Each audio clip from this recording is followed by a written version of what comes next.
À la limite des départements de la Savoie et de l'Isère, la chaîne de Beldon forme une ligne de crête ininterrompue de plus de 60 km.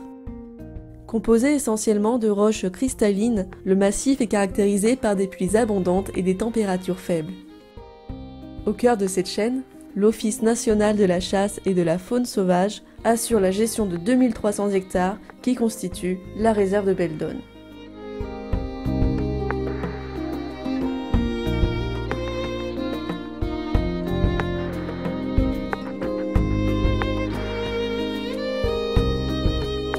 Trois types de milieux caractérisent ce territoire: des parois rocheuses et des éboulis, des prairies et des pelouses, et des landes.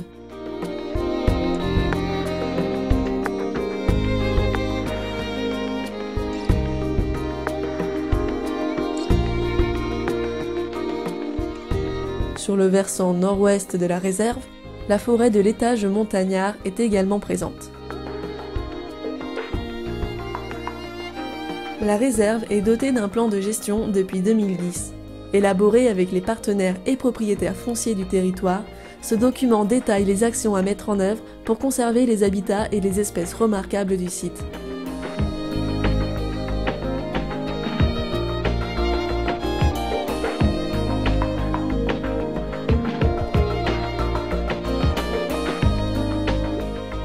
Comme d'autres en fond de vallée, les activités humaines d'altitude ont subi de profondes modifications.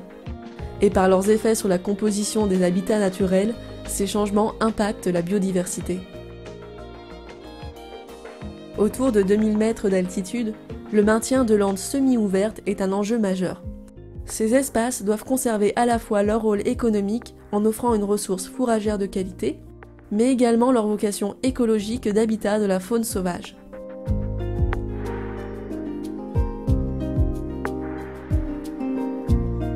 Sur le terrain, cela se traduit par la réalisation de travaux et l'adaptation des pratiques humaines pour qu'elles deviennent plus favorables à la faune sauvage.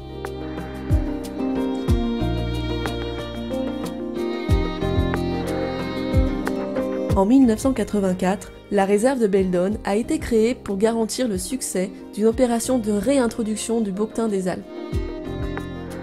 Depuis les premiers lâchers, l'ONCFS réalise un suivi intensif de la population. Chaque printemps, les animaux sont capturés, mesurés et marqués de boucles de couleurs. À ce jour, plus de 1000 bouquetins ont ainsi pu être suivis individuellement. Ces travaux permettent d'estimer l'impact des conditions environnementales sur leur survie et leur reproduction, qui sont les deux principaux paramètres qui déterminent la taille de la population.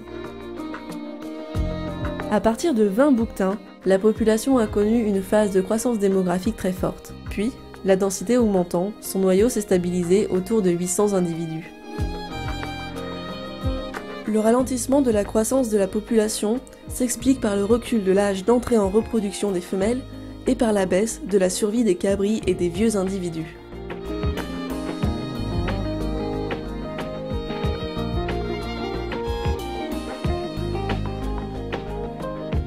Les facteurs climatiques influencent eux aussi la taille de la population. Contrairement à ce qu'on peut imaginer en haute montagne, les hivers rudes affectent peu la performance des bouquetins. En revanche, lors de printemps chauds, la végétation pousse très rapidement et présente une qualité nutritive plus faible. Ces conditions ne permettent pas aux animaux d'emmagasiner des réserves satisfaisantes avant l'hiver, ce qui affecte à nouveau leur survie et leur reproduction.